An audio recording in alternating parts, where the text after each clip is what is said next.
صاف اللہ نے قرآن کی آیت نازل فرما دی دو آواز میں، قل یا ایھا الکافرون، اے کافروں سن لو، لا اعبد ما تعبدون، میں تمہارے بتوں کی عبادت نہیں کروں گا، احترام اور عزت بھی باقی نہیں رکھا، تم نافرمان ہو، اللہ کے باقی ہو، اور پھر وہاں جا کر پوجا میں شریک ہو کر ہاتھ جوڑ کر ایک خدا جسے ملا ہے، اتنا بڑا خدا کہ ہر اذان میں اللہ اکبر کے نعرے جس کے گونجتے ہوں، جس نے زمین و آسمان بنایا، قیامت جس کے قبضے میں ہے، حشر و نشر جس کے قبضے میں ہے، جبرائیل جیسا فرشتہ جس کے اشاروں پر چلتا ہے، اتنے بڑے خدا کے ہونے کے باوجود بھی ہاتھوں کے بنائے ہوئے مٹی کی مورتی کے سامنے سجدہ کرتے ہوئے تم اپنے کو مسلمان ہونے کا دعویٰ کرتے ہو۔ اتنی بے شرمی، اتنی مداہنت، اتنی بے حیائی، دین کا سودا، دین بیداری، اس کے باوجود بھی تم کفر کرو، اسلام کو بدنام کرو، مسلمانوں کو بدنام کرو، پھر بھی تم امن پسند ہو، اور ہم کفر کا فتویٰ دیں تو ہم شدت پسند ہیں۔ Thanks for watching. Don't forget to like, comment, share and subscribe to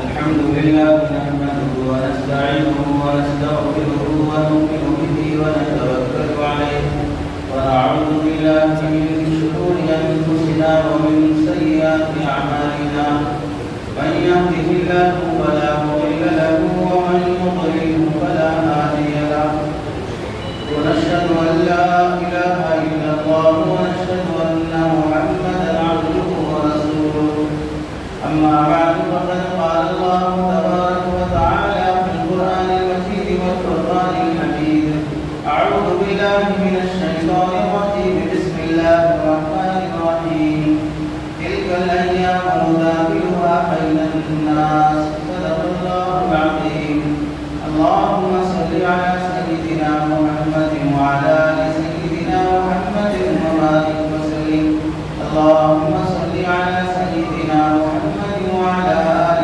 سيدنا محمد وبارك وسلم اللهم صل على سيدنا محمد وعلى آل سيدنا محمد وبارك وسلم۔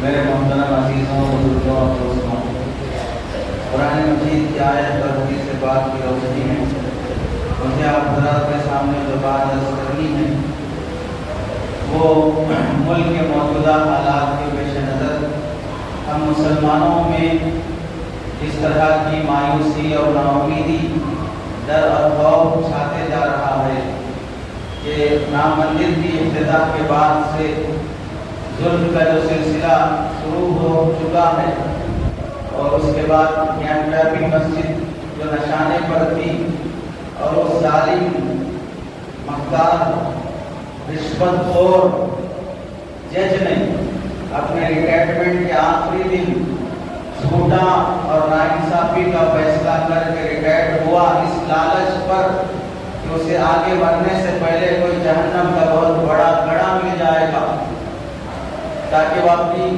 آخری زندگی بھی حرام خوری میں گزار سکے۔ اور ایسی مکاریوں کے ساتھ مسلمانوں کی مشہور قدیم تاریخی مساجد کو نشانہ بنایا جانا، جس سے ایسا لگتا ہے کہ 2024 کا الیکشن صرف مذہب کی بنیاد پر جیتا جائے گا، ملک کے مفادات کی بنیاد پر نہیں جیتا جائے گا۔ ایسے موقع پر کسی نے بہت اچھی بات کہی ہے، خون مجبوروں کا ہر گام بہانے والے، خون مجبوروں کا ہر گام بہانے والے، کیا کہیں کہ تجھے آخر یہ زمانے والے، کام کے ہاتھوں سے تلوار اٹھانے والے، کام کے ہاتھوں سے تلوار اٹھانے والے، تیرے اجداد تھے تاریخ بنانے والے، تیرے اجداد تھے تاریخ بنانے والے۔ کشتیاں ہم نے جلا دی ہیں بھروسے پہ تیرے، کشتیاں ہم نے جلا دی ہیں بھروسے پہ تیرے، اب یہاں سے نہیں ہم لوٹ کے جانے والے۔ کوئی کہہ دے یہ ذرا وقت کے شیطانوں سے، کوئی کہہ دے یہ وقت کے، کوئی کہہ دے یہ ذرا وقت کے شیطانوں سے، خاک ہو جاتے ہیں سورج کو بجھانے والے، خاک ہو جاتے ہیں سورج کو بجھانے والے۔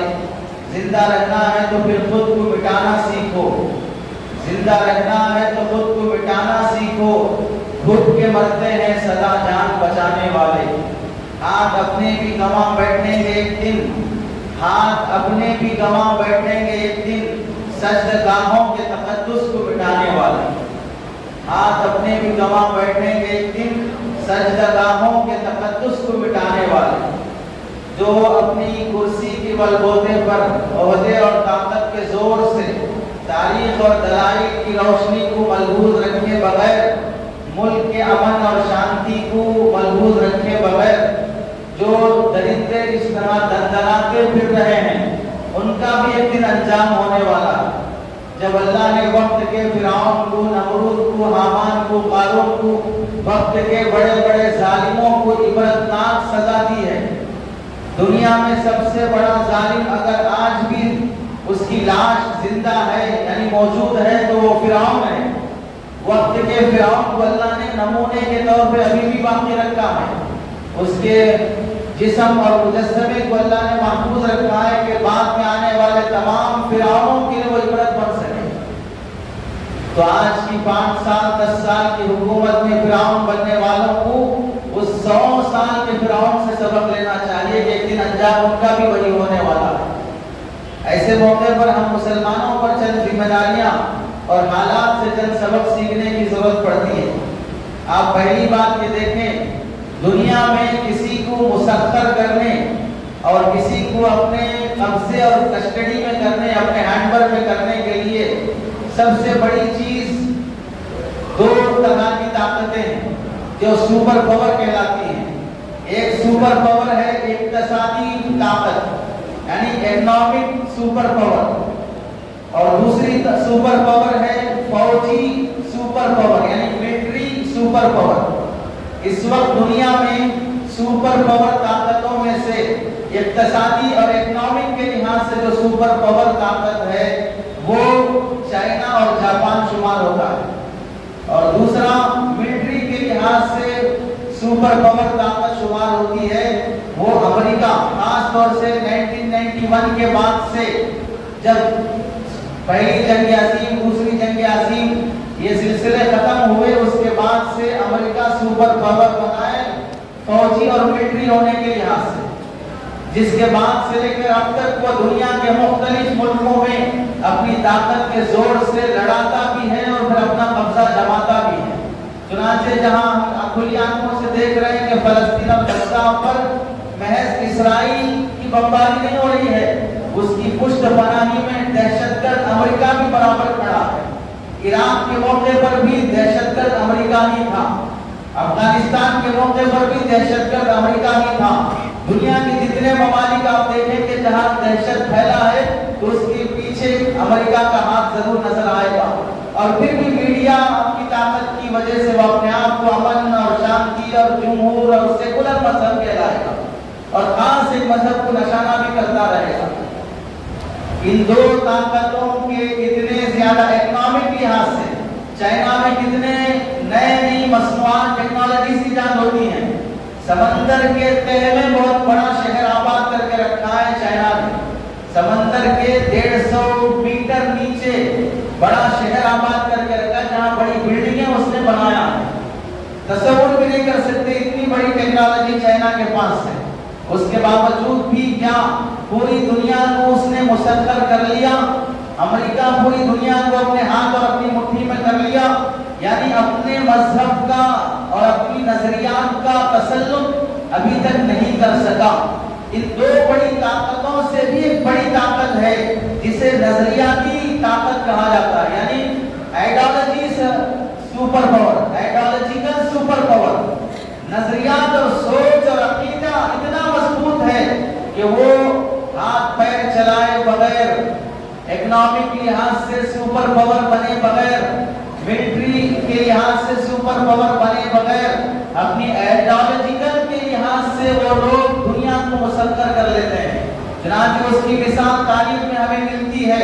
نبی کریم صلی اللہ علیہ وسلم کی آئیڈیالوجی، آپ کا عقیدہ اور صحابہ اکرام کا تصور اور ان کا سوچ اس زمانے میں جب وہاں وہ اونٹوں پہ سفر کرتے تھے، خچر پہ سفر کرتے تھے، اس زمانے کی سپر پاور طاقتیں رومن امپائر کو انہوں نے خاک چٹائی، اس زمانے کے فارس کو انہوں نے خاک چٹائی، اس زمانے کے چائنا کو انہوں نے خاک چٹائی، ان کے پاس کوئی ایسی مضبوط طاقت نہیں تھی سوائے نظریاتی طاقت کے۔ اس واسطے کہ انسان چاہے باہر کے لحاظ سے کتنا بھی مضبوط ہو جائے، لیکن اندر سے اس کا دل، اس کی فطرت اور اس کے دل کی آواز جس چیز کی تلاش میں ہے، وہ تلاش صرف اسلام میں اسے مل سکتی ہے، کسی اور مذہب میں اسے نہیں ملے گی۔ چنانچہ آپ دیکھ لیجیے، ٹیکنالوجی اور سائنس اتنی زیادہ ترقی کرنے کے باوجود بھی سائنسدانوں کو پھر بھی سکون نہیں ملتا ہے، سائنسدانوں کو پھر بھی سکون نہیں ملتا ہے۔ سائنس ہر زمانے میں نامکمل رہی ہے، ہر بات میں آنے والا سائنسدان پہلے سائنسدان کو جھوٹا ثابت کرتا ہے، ہر بات میں آنے والا سائنسدان اپنی تحقیق سے پرانی تحقیق کو غلط ثابت کرتا ہے۔ سائنس نامکمل ہے اور دیگر مذاہب میں وہ سکون، وہ راحت، وہ چین نہیں ہے، کیونکہ وہ دوسرے مذاہب آسمان سے نازل کیے گئے نہیں ہیں۔ اگر نازل کیے گئے ہیں تو اپنی اصلی حالت پر باقی نہیں ہے، وہ مسخ ہو چکے ہیں، اس میں تبدیلی آ چکی ہے۔ ایک طرف سائنس نامکمل ہے، دوسری طرف مذاہب مسخر ہو چکے ہیں، وہ منسوخ ہو چکے ہیں، اس میں تبدیلی آ گئی ہے۔ اور اگر صرف باقی ہے تو ایک تنہ تنہا 1400 سال سے لے کر اب تک اسلام باقی ہے، جس کے زیر زبر میں بھی فرق نہیں آیا۔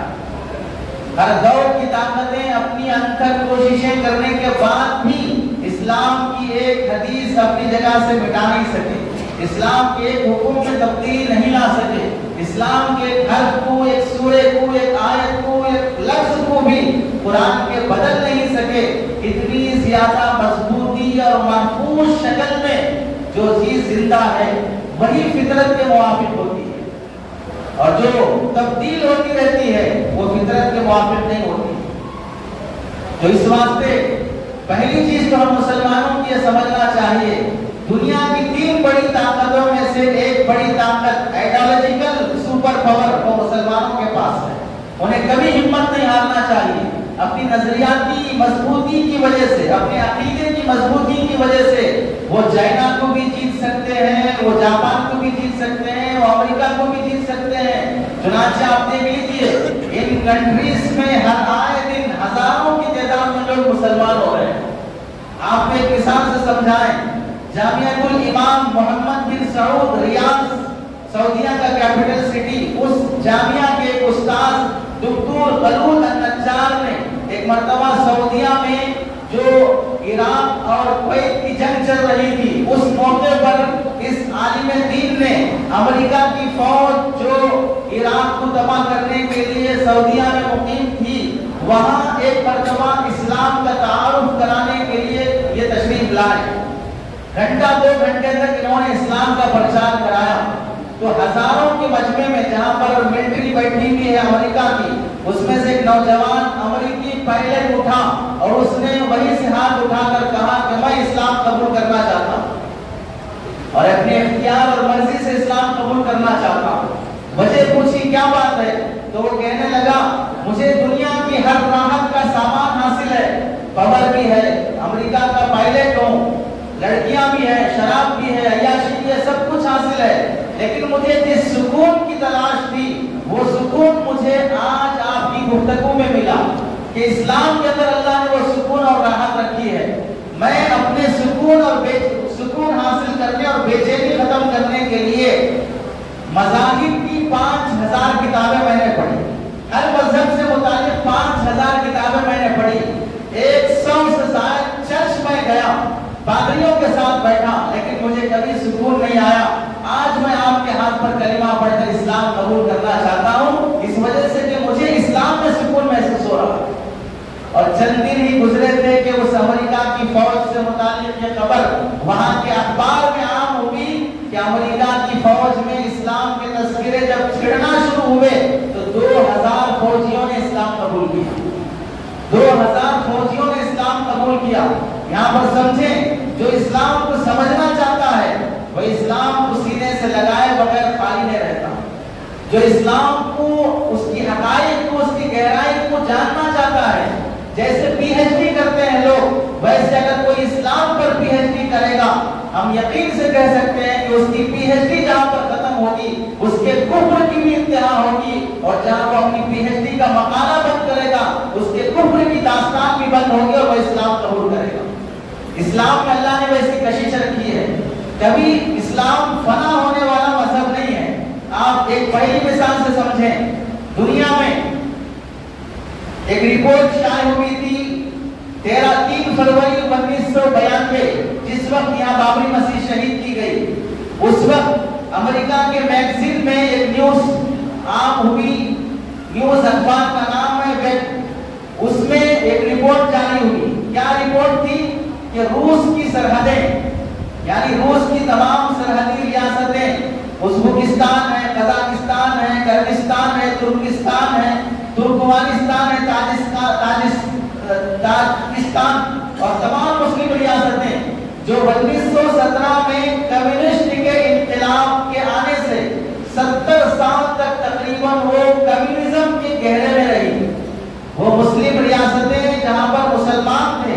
آپ اس کو ایک مثال سے سمجھیں، علامہ سرخسی رحمۃ اللہ علیہ جو ممسوک سرخسی فقہ کی کتاب جس کنویں میں بادشاہوں نے ڈال دیا تھا اور کنویں میں رہ کر جسے جیل خانہ بنا دیا گیا، کنویں کے منڈیر پر طلبہ آ کر بیٹھتے ہی کنویں کے اندر سے ان کو سبق پڑھاتے، اور وہ سبق جب کاپیوں میں نوٹ کر کے اسے پرنٹ کرایا گیا تو وہ 15 جلدوں میں بنا۔ اور جہاں پر علامہ صاحب ہدایہ علامہ مردینانی رحمۃ اللہ علیہ، ہدایہ لکھنے والے مصنف جنہوں نے 40 جلدوں میں ہدایہ کتاب لکھی، عالم بننے کے لیے جس کتاب کا پڑھنا ضروری ہے، اور اس کتاب کو شارٹ کرتے کرتے کرتے 4 جلدوں میں کیا، 13 سے 18 سال کتاب لکھنے میں لگے، اور جب تک کتاب لکھنا شروع ہوا اور کتاب لکھنا ختم ہوا، ان تمام 13 سال میں پابندی کے ساتھ روزے کا اہتمام رہا۔ صبح گھر سے ٹیفن لے کے جاتے، بچوں کو ناشتہ کھانا کھلا دیتے، بچے یہ سمجھتے کہ گھر سے کھا کے آئے اس لیے ٹیفن ہمیں کھلا رہے ہیں، اور گھر والے سمجھتے ٹیفن لے کے جا رہے ہیں تو گھر مدرسہ جا کے کھائیں گے، لیکن 13 سال تک روزے کی حالت میں گزارا اور کتاب لکھی۔ ایسے بڑے بڑے علماء جہاں پر پیدا ہوئے وہ ایریا کہلاتا ہے روس، وہاں پر کمیونسٹ چھا گیا 1917 میں۔ 1917 سے لے کر 1991 تک، 1922 سے لے کر 1991 تک تقریباً 70 سال تک کمیونسٹ وہاں پر چھائے رہے۔ جب ان کا غلبہ ہوا تو اسلام پر کیا کیا مظالم آئے اس کی مختصر داستان دیکھیں، اور اس سے اندازہ لگائیں کہ اسلام پر مسلمانوں پر حالات آتے ہیں لیکن اسلام اور مسلمان کبھی فنا نہیں ہوتا ہے۔ دیکھیں کیا کیا ہوا جب وہ کمیونسٹ قوم مسلط ہوئی، انہوں نے 70 سال تک مسجدوں پر مدرسوں پر پابندی لگا دی، اذان اور قرآن پر پابندی لگا دی، عربی رسم الخط ختم کر کے کہ تمہاری لینگویج بھی دنیا میں ختم ہو جائے، انہوں نے روسی رسم الخط کا ایجاد کیا۔ اذان کے میناروں پر عیسائیوں نے صلیب لگائی اور مینارے کا نشان ختم کر دیا۔ مسلمانوں کی اوقاف کی جتنی پراپرٹیاں تھیں ان تمام پراپرٹیوں کو ظلم اور زبردستی سے اپنے قبضے میں کر لیا، مساجد کو تباہ کر دیا، جو مسجدیں دکھتی اسے ڈھا دیا جاتا، اوقاف کو اور اوقاف کی مسجدوں کو اور ان کی زمینوں کو مسیحی اداروں کے حوالے کر دیا جاتا۔ مسلمان اگر نماز ادا کرنا چاہیں تو پھر انہیں نماز ادا کرنے پر ٹیکس ادا کرنا پڑتا، اور ٹیکس ادا کر کے مسلمان اگر نماز ادا کرنا شروع کر دیں تو ٹیکس دینے کے لیے جو لوگ چندہ دیتے ہیں، چندہ دینے والوں کو جیل میں ڈال دیا جاتا، ادھر سے ٹیکس دینے کے پیسے نہیں ملتے، مسلمان ٹیکس نہیں دے سکتے، کیا واسطے؟ نماز پڑھنے کے واسطے۔ تو پھر مسجدوں میں مسلمانوں کا آنا کم ہو جاتا، پھر وہ مسجدیں گورنمنٹ کے حوالے کر دی جاتی، پھر ان مسجدوں میں سرکاری دفتر قائم کر دیے جاتے، حتیٰ کہ ان کے دلوں میں خوف چھا گیا تھا کہ مسلمانوں کو اگر اس زمین میں ڈھیل دی جائے گی تو پھر یہ مسلمان ہماری سوویت یونین کو بکھیر دیں گے، ہماری اس کمیونسٹ پارٹی کو ختم کر دیں گے۔ اسلام کے اندر تجدد ہے، بقا ہے، کشش ہے، اٹریکشن ہے، جتنا دباؤ گے اتنا ہی ابھرے گا۔ یہاں مسلمان جہاں عام مسجدوں میں نماز پڑھنے پر پابندی لگی، اپنے تہخانوں میں زمین کے اندر مسجدیں بنا کر وہ نماز ادا کرتے۔ 2000 سے زائد مسلمانوں پر بس اتنا ہی نہیں، ان کی نیشنلٹی ختم کر دی گئی، روس سے مسلمانوں کی شہریت ختم کر دی گئی، جسے آج CA/NRC یہاں پر عام کیا جا رہا ہے، یہ 1922 میں مسلمانوں پر روس میں لاگو ہو چکا تھا۔ پھر اس کے بعد مسلمانوں کے لیے جب مساجد خالی کر دیے جاتے تو وہ سرکاری ہینڈور میں اور سرکاری قبضے میں لے کر انہیں استبل خانہ، گھوڑے باندھنے کی جگہ، خچر باندھنے کی جگہ انہیں کلب بنا دیا جاتا، ناچنے کی جگہ رقص گاہ بنا دی جاتی، مسجدوں میں ناچ گانا اور شراب عام کر دیا جاتا، مدارس کو کمیونسٹ اداروں کے حوالے کر دیا جاتا کہ کمیونسٹ پارٹی کے لوگ اپنے اداروں میں آ کر اپنی فیملی کے ساتھ رہیں، حتیٰ کہ اگر مسلمان مزدوری کرنا بھی چاہے تو گورنمنٹ کی دفتر سے اسے پرمٹ لینا پڑتا، اجازت نامہ لینا پڑتا کہ میں اس ملک میں رہ کر مزدوری کرنا چاہ رہا ہوں، اگر اسے پرمٹ ملے گا تو مزدوری کرے گا، نہیں ملے گا تو جیل میں جانا پڑے گا۔ پرمٹ لینے کے لیے ایک دفتر، ایک فارم پہ سائن کرنا پڑتا، فارم میں کیا لکھا رہتا؟ فارم میں لکھا رہتا ہے کہ میں اسلام سے بیزار ہوں، میں کمیونسٹ مذہب کو تسلیم کرتا ہوں، مجھے 1400 سال پہلے لائے ہوئے محمد کے دین کو میں تسلیم نہیں کرتا، یہ اس پر سائن کرنا پڑے گا، اگر سائن نہیں کرے گا تو اسے پرمٹ نہیں دیا جائے گا۔ ان حالات میں مسلمان اپنے ایمان کو بچا کر چوری چوری مزدوری کرتے رہے، لیکن اس فارم پر کبھی دستخط کرنے تیار نہیں ہوئے۔ اتنا ظلم ہوا کہ ایک مرتبہ کمیونسٹ پارٹی نے مسلمانوں کی عورتوں پر ایسا ظلم ڈھایا، اعلان ہوا حکومت کی طرف سے کہ تمام مسلمان اپنی اپنی گھر والیوں کو لے کر، لیڈیز کو لے کر وادی فرغانہ، ایک جگہ کا نام ہے روس میں، وادی فرغانہ میں جمع ہو جائیں، اگر کوئی جمع نہیں ہوگا تو پھر اس کی جان کے ہم ذمہ دار نہیں ہوں گے، کیا ہوگا آپ کے؟ تو جان کے ڈر سے تمام مسلمان اپنی عورتوں کے ساتھ جمع ہوئے، تو جو بھی عورت اندر گیٹ سے داخل ہوتی وہاں کے مرد پولیس ان عورتوں کا حجاب اور نقاب کھینچ کر انہیں بے برقع کرتے اور اپنے جسمانی لباس میں انہیں اندر بھیجتے، اور تمام عورتیں جمع ہونے کے بعد سب عورتوں کے برقعوں کو ایک ساتھ آگ لگا دی گئی اور قانون پاس کیا گیا کہ آج کے بعد سے روس میں کوئی حجاب نہیں رہے گا، کوئی نقاب نہیں رہے گا، ہر لڑکی یہاں کی ہر عورت بغیر حجاب اور بغیر نقاب کی چلے گی، آئے گی جائے گی، اگر کوئی نقاب میں پائے گئی تو اسے جیل کی سزا دی جائے گی۔ بڑی بڑی مسجدوں کو سرکاری دفتر اور آفس بنا دیا جاتا، کوئی ان کی ان ظالمانہ حرکتوں کے خلاف آواز اٹھاتا یا تو اسے شہید کر دیا جاتا یا اسے غائب کر دیا جاتا۔ اس دور کے علماء نے کیا ذمہ داریاں نبھائی، داستان اتنی دردناک ہے کہ اس دور کے علماء مدرسے بند، مسجدیں بند، خانقاہیں بند، مکاتب بند، تو پھر اس دور کے علماء نے شراب کی دکانیں کھولی، ٹیلر شاپ کھولے، میکینک شاپ کھولا اور اندر بیٹھ کر بچوں کو قرآن پڑھاتے، بخاری پڑھاتے، حدیث پڑھاتے، اور سامنے والوں کو یہ دکھتا کہ یہ ٹیلرنگ کر رہا ہے، یہ میکینک سکھا رہا ہے، شراب بیچ رہا ہے، ساؤنڈ پروف دیواریں بنا کر انڈر گراؤنڈ میں بچوں کو قرآن کی تعلیم دیتے، حافظ قرآن بناتے۔ قرآن اس ملک سے ختم ہو گیا، دیکھنے کے لیے بھی نہیں ملتا ہے۔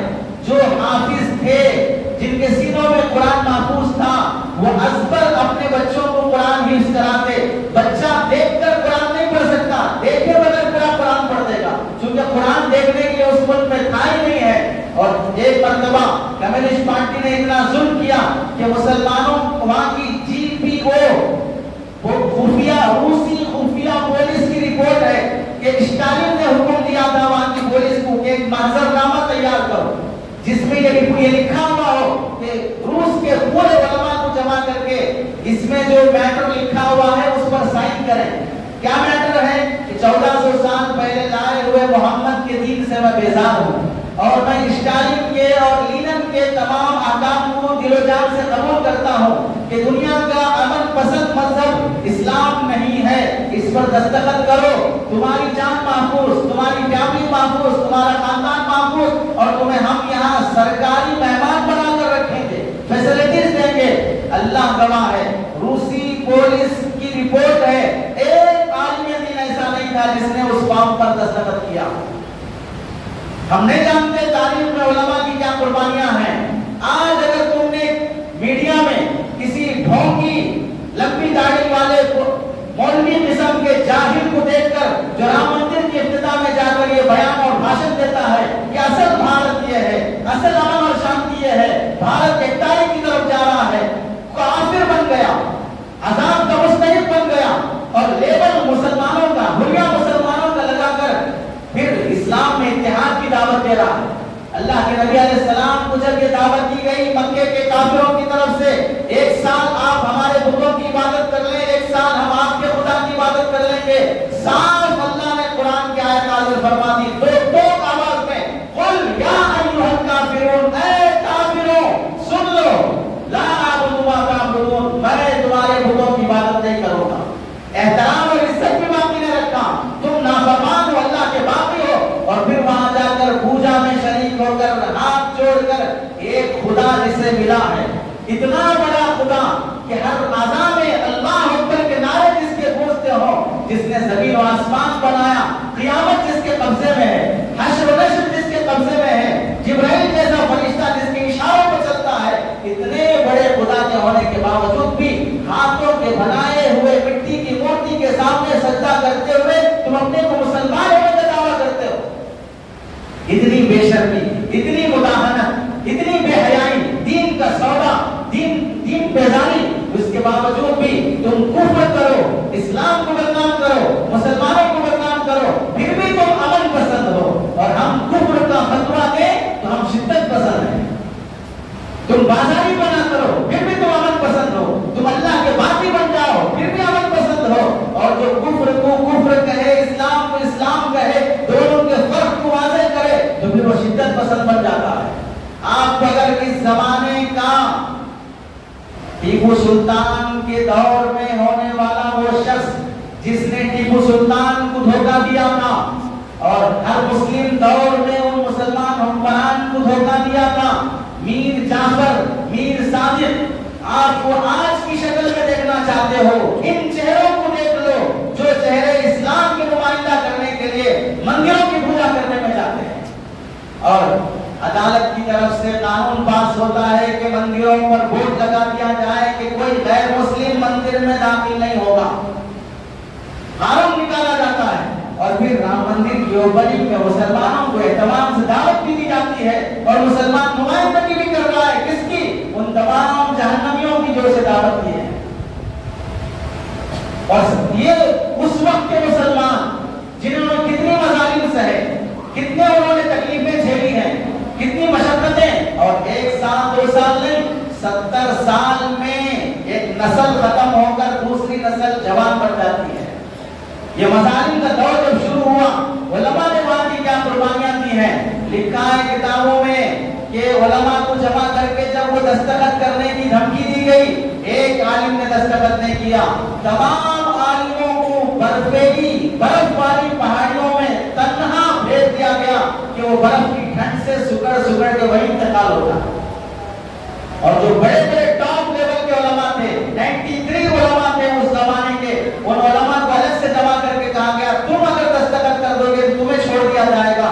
ایک عالم نے بھی دستخط نہیں کیا، پھر انہیں اس زمانے میں اوش شہر کی جنگلی پہاڑیوں میں لے جا کر 2 فٹ چوڑا 5 فٹ لمبا گڑھا کھودنے ہاتھ سے لگایا گیا کہ تم خود اپنے ہاتھ سے 2 فٹ چوڑا اور 5 فٹ گڑھا کھودو۔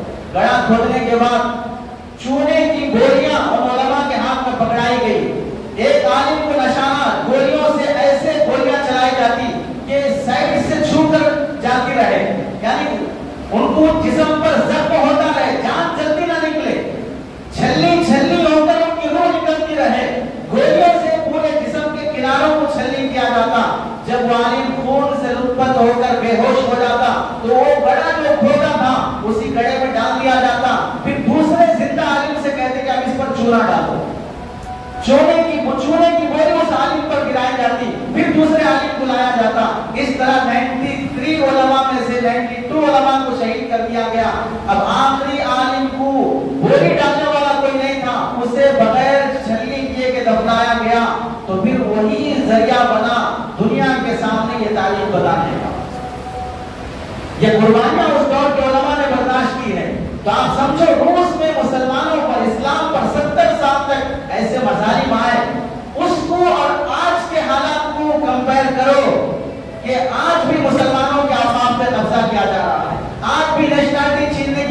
جا رہی ہے، مسجدوں پہ قبضہ کیا جا رہا ہے، حجاب کی بات اٹھائی جا رہی ہے، وہ تمام باتیں جو ان کے باپ دادا کر چکے تھے کسی کنٹری میں، وہ یہاں کے لوگ کرنا شروع کر رہے ہیں. کیونکہ ظاہر سی بات ہے کسی ایجادی طاقت کے لیے آدمی کو دماغ چاہیے، اور دماغ تب آتا ہے جب اللہ کا فرمانبردار بنے گا. ظاہر سی بات ہے نئی کھانے کی چیزیں کھا کر، نئی پینے کی چیزیں پی کر تو آدمی عقل مند نہیں بن سکتا ہے.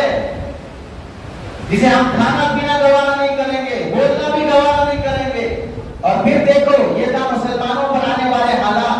1991 میں اللہ نے حالات بدلے اور اسلام اس قدر تیزی سے پھیلنا شروع ہوا.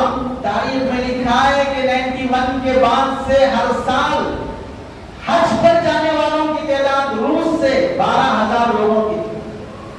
جہاں مسجدیں نہیں ہیں، جہاں نمازی نہیں ہیں، جہاں پر پابندیاں ہیں، وہاں اسلام کی رغبت ایسے آئی.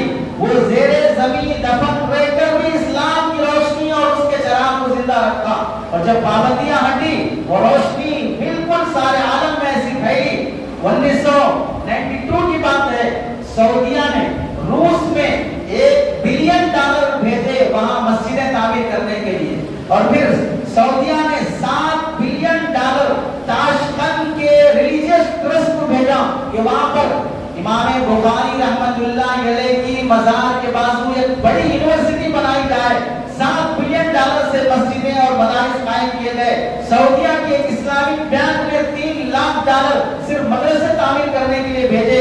تو نتیجہ یہ ہوا 2 سال کے اندر جہاں 18 مسجدیں تھیں وہ 2,500 مسجدیں بن گئی. 2 سال کے 18 مسجدوں سے 2,500 مسجدیں بنی اور لاکھوں کے علماء فارغ ہونا شروع ہوئے. آپ سمجھیں جس طرح اس طاقت، اس مثال سے میں معلوم ہوا کوئی حکومت خواہ وہ کتنی زیادہ طاقتور کیوں نہ ہو لیکن وہ مسلمان کو کبھی مٹا نہیں سکتی ہے. خدا کا دین خشیت الناس سے نکل کر خشیت اللہ میں جا چکا ہے. اس کو اب اللہ کے علاوہ انسانوں کا ڈر نہیں ہے. اس دین کو مٹانے کے لیے کوئی انسان پیدا نہیں ہو سکتا. اگر مٹانا ہی ہے اللہ ہی مٹائیں گے قیامت قائم کر کے، اس کے علاوہ کوئی صورت نہیں ہوگی. یہ دین خشیت الناس سے خشیت اللہ میں داخل ہو چکا ہے. اور یہ بات یاد رکھ لیں اب اس وقت صرف اللہ اس نظام کو مستحکم کرے گا اور اس کی تکمیل الیوم اکملت لکم دینکم نازل کرنے کے بعد اللہ نے اس کو جو مکمل کیا ہے اب اس کے قیامت تک کوئی اس کے اندر نقص پیدا نہیں کر سکتا ہے. اور یہ بات بھی یاد رکھیں وقتی حالات تو ہر قوم پر آتے ہیں. انسان بچہ بھی ہوتا ہے، جوان بھی ہوتا ہے، بوڑھا بھی ہوتا ہے، صحت مند بھی رہتا ہے، بیمار بھی ہوتا ہے. ایسے ہی قومیں کبھی صحت مند بھی رہتی ہیں، کبھی بیمار بھی ہوتی ہیں. اس وقت مسلمان قوم بیماری میں چل رہی ہے، دسیوں طرح کے امراض کی شکار ہے.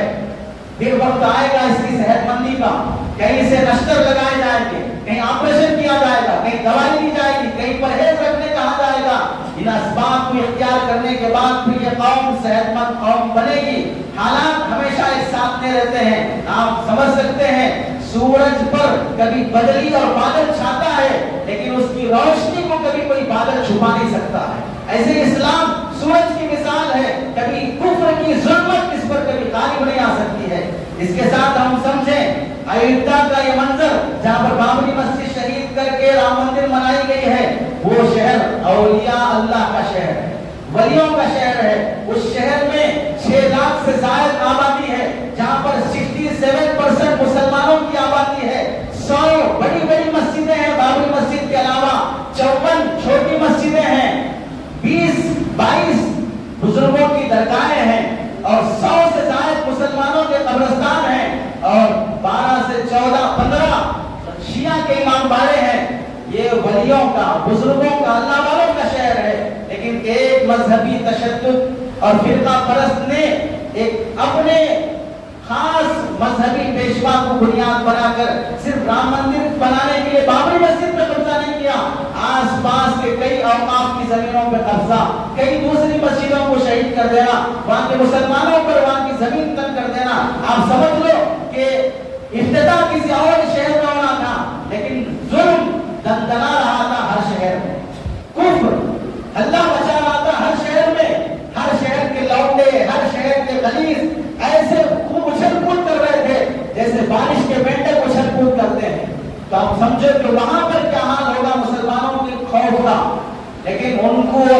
یہ سمجھنا چاہیے روس میں جیسے حالات ہوئے ہیں اس سے بدتر حالات ہمارے ملک کے نہیں ہیں. وہاں جیسے مسلمانوں نے ایمان کو مضبوطی سے تھاما ہے, یہاں بھی مسلمانوں کو مضبوطی سے ایمان تھامنا ہوگا. اور یہ بات یاد رکھیں, لیکن اس کے لیے یہ بات ضروری ہے کہ مسلمان پہلے سچا مسلمان بنے, اور بنی کے موقع پر مسلمانوں کی ان شرکیہ اور کفریہ اعمال میں شرکت کرنا, یاترا میں نکلنے والوں کا استقبال کرنا, انہیں پانی پلانا, کھانا کھلانا اور رواداری کے نعرے لگانا. اور رام صرف ہمارے نہیں ہیں بلکہ سب کے بھی ہیں, مسلمانوں کے بھی ہیں, فلاں کے بھی ہیں. اس طرح کفر اور اسلام کو برابر کر کے اپنی سیاسی کرسیاں بچانے کے لیے وقت کے فرعونوں کے تلوے چاٹنا, اس سے کبھی اسلام باقی نہیں رہتا. اس سے کبھی تمہاری نسلوں میں جہاں آج تمہاری اولاد مجبور بھی صحیح یا رسمت ہی صحیح جو سجدے مسلوں پہ ہو رہے ہیں, وہ سجدے مسلوں پہ ہونے کے بجائے وہ سجدے کسی مٹی کی مورتی کے سامنے ہوں گے. جو آج رسمت یا مجبور نہیں صحیح, جو ہاتھ کسی غیر اور کسی نادیدہ طاقت کے سامنے اٹھ رہے ہیں, وہ ہاتھ پھر کبھی کسی گھنٹی بجانے کے لیے بندے میں اٹھائے جائیں گے اگر مسلمان اپنے دین اور ایمان کو ثابت کرنے سے نہیں رکھا. اور دوسری مثال سے سمجھیں, آپ کو ایک دوسری مثال, منگول کی پہاڑی میں کے علاقے میں ایک بچہ پیدا ہوا. 1175 میں اس کی حکومت شروع ہوتی ہے, 1368 میں اس کی نسل ختم ہو جاتی ہے. 1175 میں حکومت شروع ہوتی ہے اور 1368 میں اس کی نسل ختم یا تبدیل ہو جاتی ہے. جس نے پوری دنیا کو فتح کرنے کا عزم لیا تھا اور مشرقی یورپ سے چائنا تک حکومت کیا, پھر وہاں چائنا سے ہندوستان کے بڑے حصے پر قبضہ کیا, 1220 میں ترکستان کو تہس نہس کیا, وہاں کے انسانوں کے خون بہائے, بلڈنگوں کو اور آبادی کو بربادی میں بدل دیا, اور 1242 میں پولینڈ پر قبضہ کیا, اور 1258 میں بغداد کی خوشنما منظر کو, اس کی چاشنی کو اس نے بے رونقی میں بدل دیا. اور پھر وہ چند اشروں کے اندر, چند دہائیوں کے اندر 3 کروڑ مربع کلومیٹر کی زمین پر قبضہ کر لیا. اس نے اور اس کی نسل نے 3 کروڑ مربع کلومیٹر کی زمین پر. آج اگر وہ سلطنت ہوتی تو اس کی سلطنت میں 3 ارب سے زائد پاپولیشن ہوگا. یہ چند سالوں میں اس نے اپنی نسل کے ساتھ مل کر دنیا کو قبضہ کیا, جس نے اپنی زندگی میں 200 شادیاں کیا. 200 شادیاں. دنیا اسے جانتی ہے چنگیز خان کے نام سے. دنیا اسے جانتی ہے چنگیز خان کے نام سے. چنگیز خان, اس کے 4 بیٹے, جوجی خان, چوتائی خان, اکتائی خان, توری خان, اور توری خان کے 3 بیٹے منگو خان, جبلائی خان اور ہلاکو خان. ان سب کی بادشاہت کے بعد آخری جو بادشاہ بنا وہ ہے او خان تو خان. یہاں پر 1368 میں اس کی حکومت ختم ہوتی ہے. اور آپ یہاں سمجھیں, اس زمانے میں جہاں تاتاریوں کا ظلم داستان بن کر ہے, یہی وہ دور ہے چنگول خان کا, ان کا دور, ہلاکو خان کا, جہاں تاتاری مسلمانوں پر ایسے مسلط ہوئے. علامہ ابن جوزی نے لکھا تھا کہ مسلمانوں کے ان مظالم کو نہ زمین نے کبھی دیکھا ہوگا, نہ آسمان نے کبھی دیکھا ہوگا. لکھنے کے لیے ہمارے قلم بھی کانپتے ہیں کہ جہاں مسلمانوں کے دھڑوں اور سروں کے ڈھیر بنا کر ڈھیر پر کھڑے ہو کر کوئی للکار رہا ہے کوئی ہمیں ہرانے والا, ہے کوئی ہم سے جنگ کرنے والا. اس طاقت کو کس نے خاک میں ملایا, اس طاقت کو کس نے اسلام قبول کرنے پر مجبور کیا. دنیا کا کوئی مذہب نہیں ہے جو انہیں ہرا سکا سوائے اسلام. اس ظالم قوم کو بھی اگر کوئی متاثر کر سکا وہ صرف مسلمانوں نے متاثر کیا. چنانچہ اس خاندان کا ایک بادشاہ تغلق تیمور خان, اسے شکار کا بہت شوق تھا, شکار کے لیے نکلا تو ایک بزرگ نظر آئے جنگل میں, شیخ جمال الدین رحمت اللہ علیہ. ان کو دیکھ کر بڑی حقارت سے کہا تم سے تو ہمارا ایران کا کتا بہتر ہے. تو ان بزرگ نے جذبات میں آ کر جواب دینے کے بجائے انہوں نے کہا ہاں یہ اس وقت ہوتا کہ اگر اللہ ہمیں وہ نعمت نہ دیتا جو نعمت اسلام کہلاتی ہے, اور اس نعمت پر ہم نہ جیتے اور اس نعمت پر ہم نہ مرتے, علیہ السلام کا کتا ہی بہتر ہے. یہ بات اس کو لگی اور اس نے کہا کہ وہ کون سی نعمت ہے جو جس کے ہونے سے تم کتے سے بہتر، نہ ہونے سے کتے سے بدتر ہو جاتے ہو؟ اسلام کی نعمت ہے. اسلام کو سمجھایا، اس کا انٹروڈکشن ہوا تو اس نے کہا اتنا صحیح مذہب، اتنا پرسکون مذہب میں قبول کرنا چاہتا ہوں، مسلمان بننا چاہتا ہوں، لیکن ابھی میں شہزادہ ہوں، مسلمان ہو جاؤں گا تو میرا باپ مجھے بادشاہ سے نکال دے گا. بہتر ہے میں مسلمان بننے کے، میں بادشاہ بننے کے بعد آگر مجھے دعوت دو. باپ مرا، شہزادہ بادشاہ بنا. شیخ جمال الدین نے اپنے بیٹے کو وصیت کی میری زندگی ساتھ نہ دے تو میں تمہیں وصیت کرتا ہوں جا کے تیمور تغلق خان کو یاد دلانا میرا وعدہ کہ تو اسلام قبول کرنے کا وعدہ کیا تھا. اب وہ بیٹا گیا، بے وقت ٹیلے پہ کھڑے ہو کر زور سے آزان دینے لگا. بادشاہ کی نیند میں ڈسٹرب ہوا، بلا کون اس وقت آزان دے رہا ہے. جب آئے تو اس نے اپنے والد کا وعدہ یاد دلایا. اس نے کہا ہاں تمہارے والد سے میرا وعدہ تھا. دل میں نور تھا ایمان قبول کرنے کا تو فوراً اسلام قبول کیا. تنہا نہیں، اپنی مملکت کے 10 لاکھ لوگوں کو اسلام قبول کروایا. دوسرا سبق ملا، چنگیز خان سے شروع ہو کر ہلاکو خان تک ختم ہونے والی یہ طاقت کو متاثر کرنے والی چیز صرف اسلام ہے، لیکن ایمان پر ثابت کرنا. آج بھی یاد رکھ لیں، آج بھی جب چنگیز خان کی حکومت ختم ہوئی، جہاں اس کی حکومت ختم ہوئی اللہ نے وہیں سے سلطنت عثمانیہ کو شروع کیا. ادھر سعودیہ میں حجاز میں سلطنت عثمانیہ شروع ہوئی اور پھر ادھر ایشیا میں، انڈیا ایشیا کے ایریا میں مغل شہنشاہیت جو شروع ہوئی چنگیز خان کی حکومت ختم ہونے کے بعد شروع ہوئی. جہاں حکومتوں کو زوال ہوا، ظالم حکومتیں، وہاں مسلمان حکومتوں کو اللہ نے عروج دیا ہے. ہر ظالم اپنے غروب ہونے کے ٹائم پر دندناتا ہے، جیسے چراغ بجھنے سے پہلے ٹمٹماتا ہے، ویسے ہی ظلم بھی اپنے ڈوبنے سے پہلے وہ دندناتا ہے. یہ ظلم کے ڈوبنے کا دور ہے، مسلمانوں کے ثابت قدمی کا دور ہے. لیکن تاریخ ہمیں دعوت دیتی ہے کہ تم میں سے ہر شخص کو جمال الدین بننا ہوگا، تم میں سے ہر شخص کو وقت کا داعی بننا ہوگا، ایک سچا مسلمان بن کر اسلام کا پیغام عام کرنے والا مسلمان، ایک نمائندہ بننا ہوگا. تب جا کر تاریخ کا کایا پلٹ سکتا ہے. چونکہ تاریخ اور فطرت اس بات کی گواہ ہے، مسلمان ہی ایک ایسا شخص ہے جو مذہب کا پرچار کرنے میں نڈر رہتا ہے. اور اسلام اتنا فطرت سے موافق، دل کی آواز عقل کے موافق ہے، اس کا صرف عالم نہیں، اس کا عامی بھی داعی بن سکتا ہے.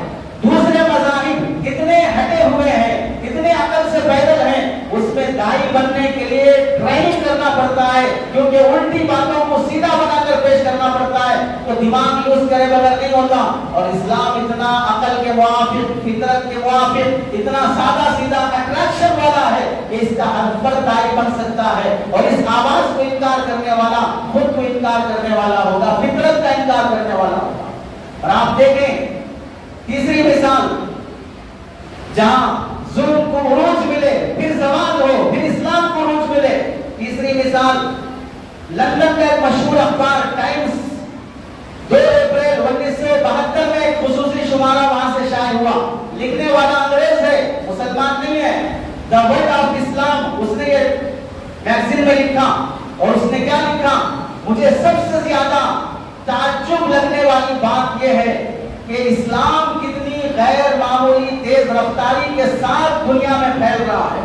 کون اندازہ کر سکتا تھا کہ مکے کا ایک تاجر، تجارتی قافلوں کا سردار جو بزنس میں مہارت رکھتا تھا، اس کو اس کے وطن سے نکال دیا گیا اور جو رات کے اندھیرے میں اپنا شہر مکہ چھوڑ کر مدینے میں جا کے بنا لی. ایسے غریب الوطن کو ایک ایسا موقع ہاتھ آئے گا کہ وہ ایسا مذہب قائم کرے گا جو مذہب صرف 1 صدی کے اندر دنیا کی تمام مہذب تہذیبوں کو ختم کر کے، غیر مہذب تہذیبوں کو ختم کر کے تہذیبی دنیا کے آدھے سے زائد حصے پر حاوی ہو جائے گا. کون سوچ سکتا؟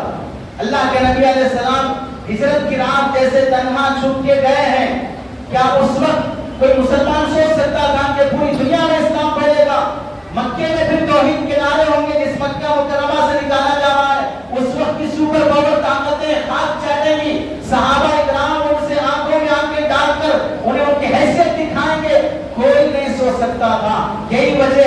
کہ مکہ مکرمہ میں 360 بت رکھ دیے گئے. نبی کریم صلی اللہ علیہ وسلم کو وہاں سے نکالا گیا. جس کعبۃ اللہ کی تعمیر سیدنا ابراہیم علیہ السلام نے کی ہے, اس کعبے کو, اس توحید کے اس منبع اور سرچشمے کو بتکدہ کفر کا سرچشمہ بنا دیا گیا. اس کے باوجود بھی کعبۃ اللہ اپنی حیثیت نہیں کھویا. 360 بتوں کے باوجود بھی وہ کعبۃ اللہ ہے, توحید کی جگہ ہے. پھر اللہ نے واپس نبی کریم صلی اللہ علیہ وسلم کو مکہ فتح کروایا, بتوں کو ہٹایا اور توحید کے نعرے اور اذان وہاں سے گونجی ہے. تو پھر ہمیں اس میں پیغام ہے, اس وقت اگر بابری مسجد میں ایک بت آیا ہے, وہاں 360 بتوں کے بعد بھی کعبۃ اللہ کا کچھ نہیں ہوا. یہاں پر بابری مسجد میں ایک بت آیا ہے, واپس پھر وہاں اذان گونجے گی. تاریخ اللہ پھر دہراتے ہیں, تلک الایام نداولها بین الناس. صبح شام رات دن یہ اللہ کا نظام ہے, عروج و زوال اللہ کا نظام ہے. نہ مایوس اور نا امید ہونے کی مسلمانوں کو ہرگز اجازت نہیں ہے. اب آپ دیکھیں اسلام کے متعلق ایک دوسرا انگریز ایک کتاب لکھتا ہے, The Majesty That Was Islam. اسلام کی وہ رونق اور چاشنی. اس میں وہ لکھتا ہے سائنس کی عملی پریکٹیکل لائف, اگر سائنس کی اگر دیکھنا ہو تو مسلمانوں میں دیکھو. 1400 سال پہلے سائنس نہیں تھا, لیکن سائنس مسلمانوں کی زندگی میں تھا. کیسے؟ 1400 سال پہلے دنیا کے ہر ایریا میں رہنے والے مسلمان کو نماز پڑھنے کے لیے قبلہ کدھر ہے یہ جاننا ہوگا. آج کا آپ قبلہ نما دیکھ کر ڈائیورشن لیتے ہیں کہ قبلہ کدھر ہے. 1400 سال پہلے والا مسلمان آسمان کے ستاروں کو دیکھ کر قبلے کا رخ معلوم کرتا تھا. چلنے والے سورج اور چاند کو دیکھ کر وہ سمت معلوم کرتا تھا. دنیا سائنس ترقی کر کے بتا رہی ہے فلائٹ کا روٹ کدھر ہونا چاہیے, اس وقت کا مسلمان صرف جان لیا کرتا تھا. روزے میں ہمیں ٹائم ٹیبل سکھایا گیا, زکات کے ذریعے سے ہمیں حساب سکھایا گیا, حج کے ذریعے سے ہمیں جغرافیہ کا علم سکھایا گیا. یہ ساری چیزیں وہ انگریز کہتا ہے اسلام اگر دیر سے دنیا میں پھیلتا تو ٹیکنالوجی بھی اتنی دیر سے آتی. اسلام جتنا جلدی دنیا میں پھیلے گا ٹیکنالوجی اتنا جلدی بڑھتی جائے گی, کیونکہ ٹیکنالوجی کی اصل عملی مشق اللہ نے اسلام کے اندر رکھی ہے. تو پھر اس مذہب کے ماننے والوں کو کس بات کا قول, کیوں انہیں ڈرنا اور ناامید ہونا چاہیے. چوتھی مثال آپ دیکھیں, اس ملک میں انگریز آیا, 200 سال سے زائد حکومت کیا, 3 لاکھ قرآن مجید چلائے. دلی میں 1000 مدرسے تھے, سارے مدرسوں کو ختم کیا. 52,500 علماء کو شہید کیا. 5 لاکھ سے زائد مسلمانوں کو شہید کیا. انگریز کی سلطنت میں کوئی سوچ نہیں سکتا تھا کہ انگریز ملک چھوڑ کے جائے گا. یہاں یہ ملک آزاد ہوگا, ہر مذہب والے کو شانتی سے جینے کا موقع ملے گا. اس زمانے کے لوگ کہا کرتے تھے جب انگریز یہاں پر تھا, یہ تو دیوانی باتیں لگتے ہیں کہ انگریز ملک چھوڑ کے جائے گا, یہ مذاق کر رہا ہے. لیکن تاریخ اور دنیا نے دیکھا 1947 میں انگریز کو یہ ملک چھوڑ کے جانا پڑا ہے. جیسے انگریز یہ کہتا تھا ٹیپو سلطان رحمۃ اللہ علیہ کی لاش پہ کھڑے ہو کر کہ آج سے ملک ہمارا ہے, حکمرانی ہماری چلے گی, تو پھر اسی کو جو یہاں 200 سال تک دندنایا تھا ذلت کے ساتھ ملک چھوڑ کے جانا پڑا ہے.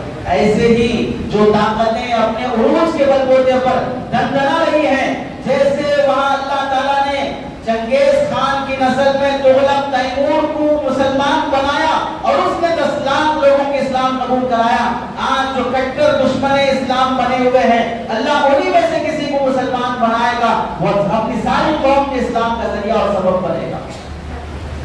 5ویں مثال دیکھیں, بیت المقدس بنایا نبیوں نے, لیکن بعد میں قبضہ کیا یہودیوں نے, پھر وہاں یہودیوں سے لیا مسلمانوں نے, پھر مسلمانوں کے پاس سے قبضہ کیا عیسائیوں نے, پھر عیسائیوں کے پاس سے اپنے ہینڈل میں لیا حضرت صلاح الدین ایوبی رحمۃ اللہ علیہ نے.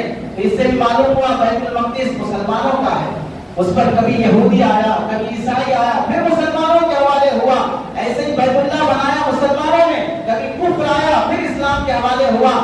ایسے ہی بابری مسجد بنایا مسلمانوں نے, آج اس پر کفر ہے تو اللہ پھر کل اس پر اسلام کے نعرے لگائے گا. لیکن ناامید ہونے کی ضرورت نہیں ہے.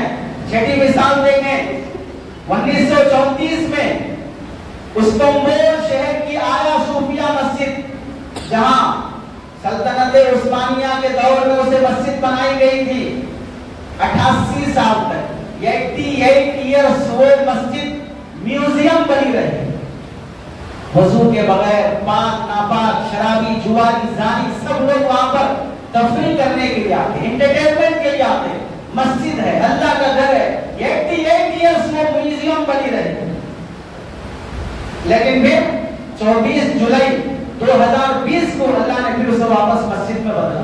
تاریخ اس کی یہ ہے کہ 1500 سال پہلے عیسائیوں نے بازنطینی حکومت کے دور میں ایک چرچ بنایا تھا، بہت بڑا چرچ۔ اس چرچ کا اندازہ اس سے آپ کر لیں، اس کا جو گنبد ہے بیچ کا، وہ گنبد زمین سے 55 میٹر اونچا ہے، اور پوری دنیا کے تمام گنبدوں میں سب سے بڑا گنبد استنبول کی مسجد کا گنبد ہے۔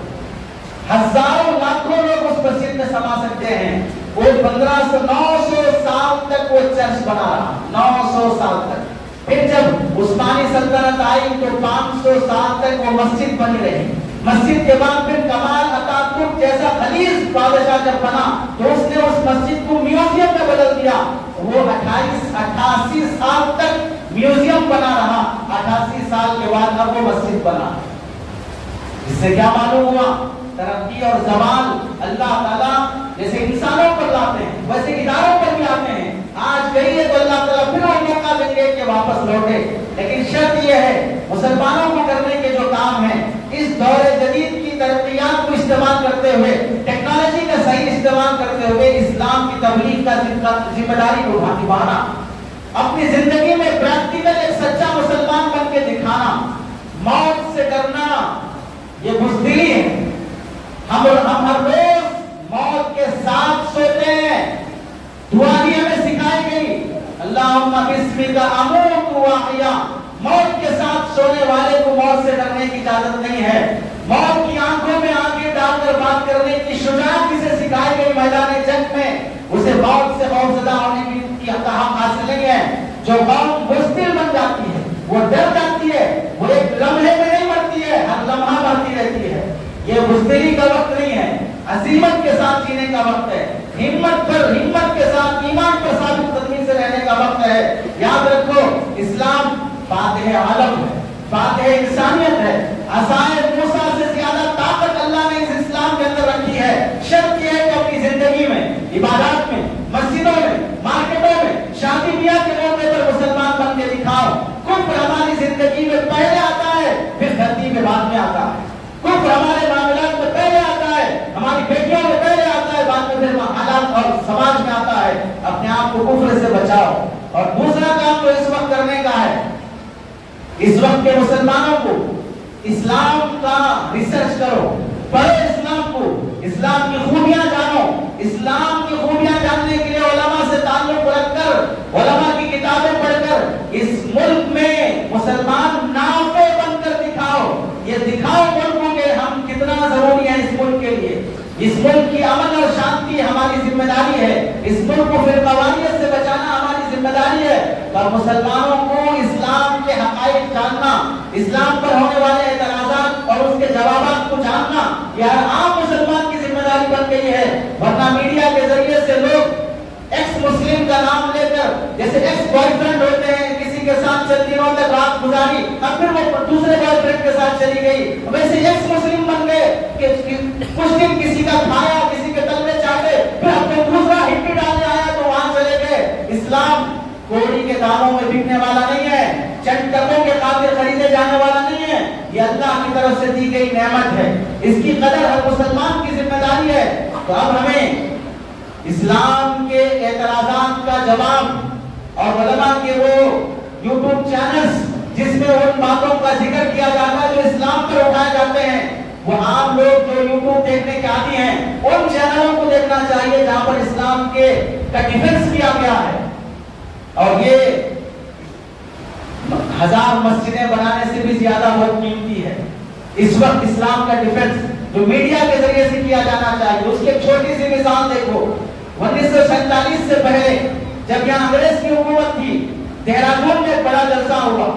ایک عیسائی پادری پبلک کے سامنے حضرت عیسیٰ علیہ السلام کو اللہ کا بیٹا ہونا ثابت کرنے لگا، اور اس پبلک میں ہندو مسلمان سب بیٹھے ہوئے تھے، اور وہ دلائل دے رہا تھا کہ حضرت عیسیٰ اللہ کے بیٹے ہیں۔